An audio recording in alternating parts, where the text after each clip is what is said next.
era reformasi. Nah, kita kan sesuai judul nih, bahas pengangguran. Kita bakal bahas pengangguran di daerah Banten nih teman-teman.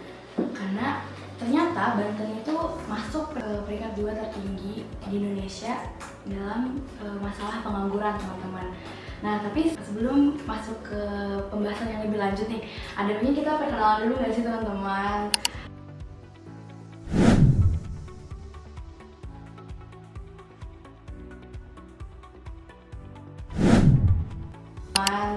Dari saya sendiri, Najwa Nifa Zahra dengan NIM 6612400032. Saya Hilmi Alaki Zafir dengan NIM 666 Saya Rian Putri Dinila dengan NIM 66612400154. Saya Anissa Juliana dengan NIM 66612400078. Saya Medan Silip Sulu dengan NIM 666124006. Saya Nabila Zara dengan NIM 666124095. Oke, ini ada teman-teman aku yang paling cantik-cantik dan ganteng satu. Tadi kayaknya ada mau pantun gak sih teman? Tapi dong, Naki pantun dulu dong. Oke, biar kita nggak garing gitu kan, kita pantun dulu boleh. Jangan lupa bilang cakep ya teman-teman ya. Iya. Makan sate di Serang Kota. Cakep. Sambil minum es kelapa muda. Cakep. Mari bersama wujudkan cita-cita. Pengangguran berkurang, Banten berjaya. Oke nih, sebenarnya berat banget sih ya teman-teman kalau Banten tuh punya stigma juara pengangguran nih teman-teman. Tapi dari situ tuh, dari stigma itu kita tuh jadi tahu nih kayak penyebabnya apa, terus kayak dan solusinya tuh gimana, terus dampaknya juga apa. Nah jadi stay tune terus ya sampai akhir teman-teman, karena kita bakal ngobrol-ngobrol dan sharing-sharing juga ya, tapi yang santai, tapi kita penuh insightful juga teman-teman. Oke, kalau ngomongin pengangguran nih di Banten, kita mulai dari data dulu ya teman-teman. Naki, coba boleh nggak sih dikasih tahu fakta-fakta yang kamu dapat tentang pengangguran di Banten ini?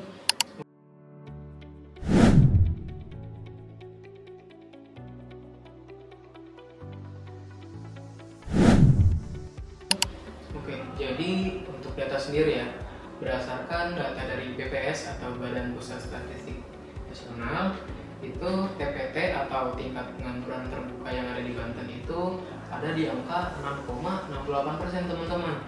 Yang dimana itu kedua tertinggi yang ada di Indonesia setelah Jawa Barat gitu. Wah, 6,68 ya karena tinggi banget itu setelah Jawa Barat. Nah itu kan udah tinggi banget ya teman-teman. Pasti ada dong faktor-faktornya dikit itu tuh tinggi gitu. Boleh nggak sih dikasih tahu awalnya faktor apa tuh yang bikin tinggi?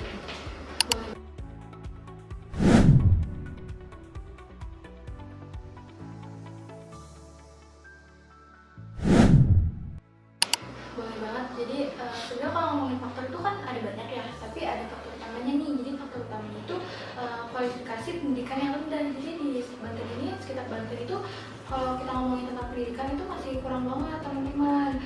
Jadi selain kualifikasi pendidikan juga Banten ini pertumbuhan ekonomi itu sangat lambat karena dengan nggak adanya, bukan nggak ada sih, tapi kurangnya lapangan pekerjaan gitu kan di Banten sendiri.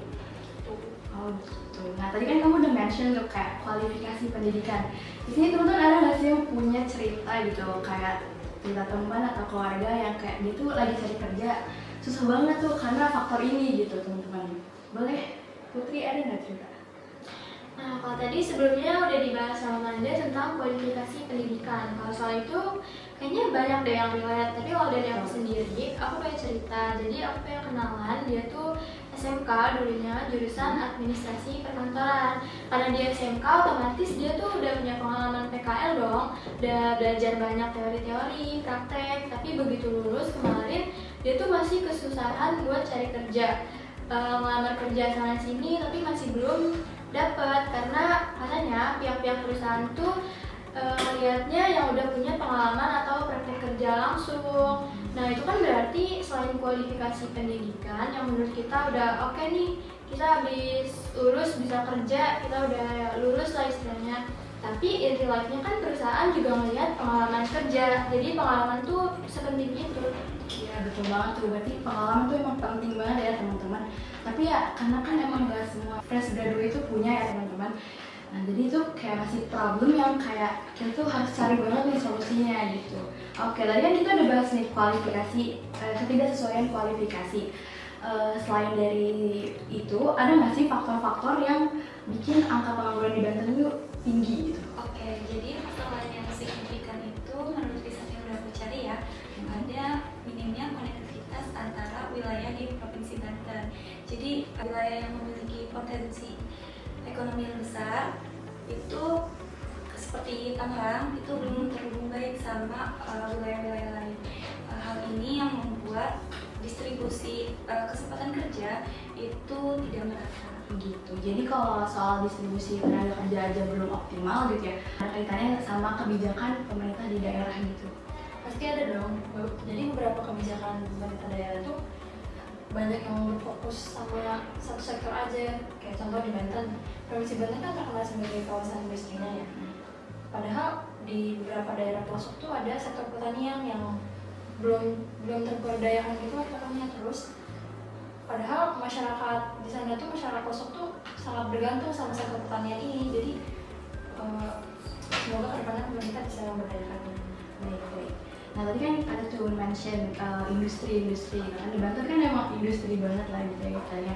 Tapi apa itu industri tuh dari sektor industri sendiri kayak cukup efektif gak sih untuk mengatasi pengangguran di Banten ini?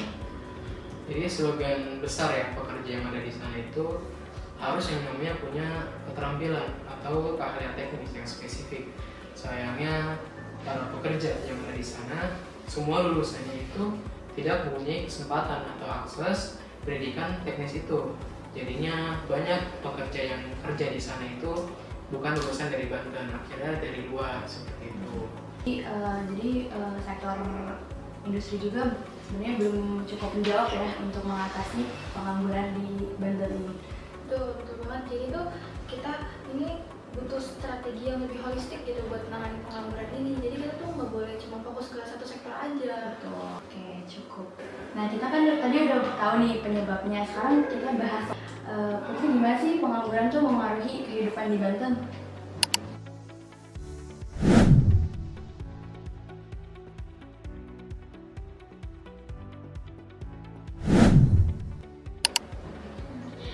Kalau ngomongin dampak, pengangguran tuh berdampak sama berbagai aspek gitu, mempengaruhi banyak aspek kayak misalnya peningkatan kemiskinan, penurunan daya beli masyarakat, terus bisa juga terjadi ketidakstabilan sosial tahu.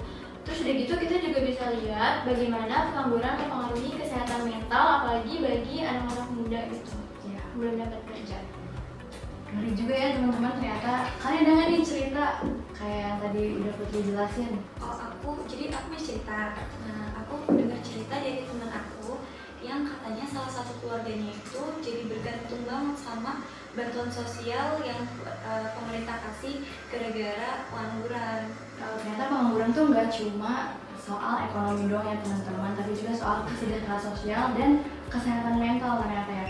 Kalau kita lihat lebih dalam, dampaknya besar juga ya ke anak muda. Benar banget tuh. Anak sekarang tuh banyak anak yang baru lulus kuliah atau baru lulus sekolah tuh jadi korbannya, kayak mereka tuh mulai pesimis sama masa depan mereka. Terus mereka tuh malah jadi lebih milih kerja serabutan yang potensinya tuh nggak sesuai sama potensi skill yang mereka punya gitu. Nah ada yang pernah dengar juga nggak tuh cerita kayak itu? Lebih spesifik.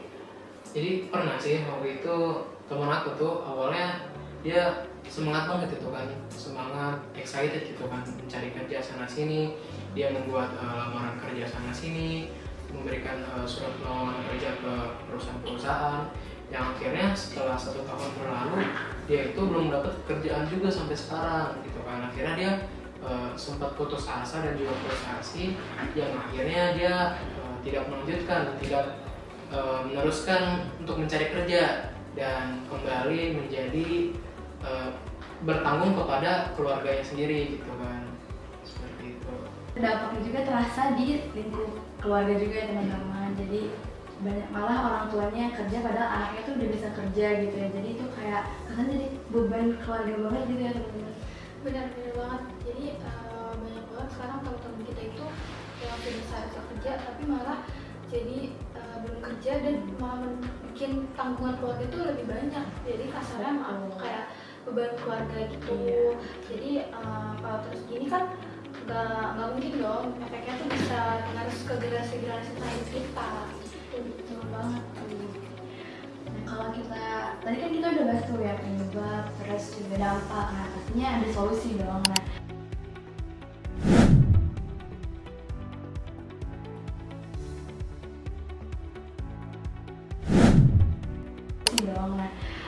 pasti pemerintah kan punya nih solusi atau kebijakan yang untuk mengurangi pengangguran di Banten ini. Bisa dijelasin nggak Putri apa aja tuh?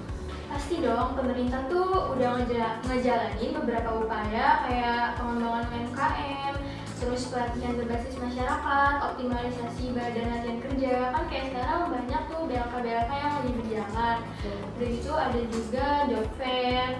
Terus juga pemerintah udah mulai fokus kok ke ekonomi kreatif. Nah itu bagus banget tuh. Tapi nih menurut kalian nih teman-teman, apa sih yang masih perlu ditingkatkan dari tadi kebijakan pemerintah itu? Oke, jadi menurut aku pribadi sih kayak pelatihan itu harus lebih merata, jangan cuma di kota-kota besar aja. Jadi kayak daerah pelosok atau daerah terpencil juga butuh. Nah aku setuju banget tuh, dan semoga pemerintah kedepannya tuh bisa mastiin ya kerjasama antara mereka sama swasta tuh lebih bagus biar job fair-nya tuh hasilnya lebih efektif. Betul banget. Nah kalau dari kita sendiri nih sebagai generasi muda atau Gen Z lah ya, ada nggak sih kayak upaya gitu yang bisa kita lakukan untuk mengurangi pengangguran di Banten ini gitu teman-teman? Boleh? Jadi sebenarnya banyak ya yang bisa kita lakukan. Salah satu contohnya kita bisa mulai untuk meningkatkan keterampilan gitu. Banyak sih yang bisa kita lakukan dengan meningkatkan keterampilan. Salah satunya kita bisa ikut pelatihan, seminar, yang itu juga bisa kita cari di media sosial, itu gratis bahkan murah gitu kan. Jadi banyak yang bisa kita ikuti seperti itu. Oke baik. Nah tapi selain pelatihan yang kata Nafido bilang tadi, ada nggak sih ide atau inovasi yang lain gitu yang bisa diterapkan nih? Ada banget. Aku waktu itu pernah lihat atau baca gitu ya di tentang konsep co-working space. Jadi pemerintah ini masih subsidi ke anak muda untuk meningkatkan skill mereka gitu. Jadi anak muda itu bisa punya akses ke tempat kerja buat bikin usaha kecil atau sekedar networking gitu. Kalau aku kepikiran di platform digitalnya sih, kayak misalnya bikin aplikasi lokal yang hubungin UMKM sama pekerja freelance atau fresh graduate gitu. Nah itu bagus-bagus banget ya itu ide atau inovasinya. Semoga bisa diwujudkan ya teman-teman kayak gini. Lumayan ya itu bisa mengurangi pengangguran nih di Banten ya khususnya. Oke teman-teman, nah ini kita udah di penghujung ya teman-teman. Pembahasan kita nih cukup insightful, seru gak nih teman-teman pembahasan kita hari ini? Oke, jadi kita bisa tahu nih tadi tuh penyebabnya apa, terus dampaknya, terus juga pasti solusi yang kita dapatkan. Sebelum ditutup, apa ada pesan atau kesan gitu dari teman-teman? Boleh? Aku deh boleh ya.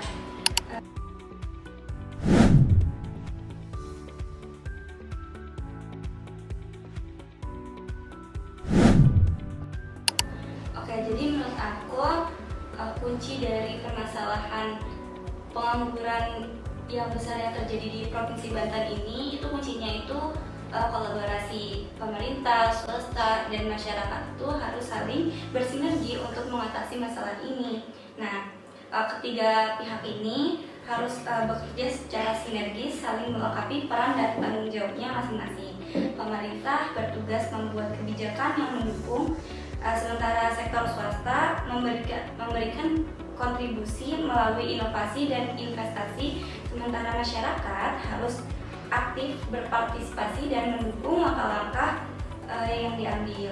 Dengan sinergi yang kuat, kita dapat memastikan solusi yang dihasilkan benar-benar efektif dan berkelanjutan dalam mengatasi permasalahan ini.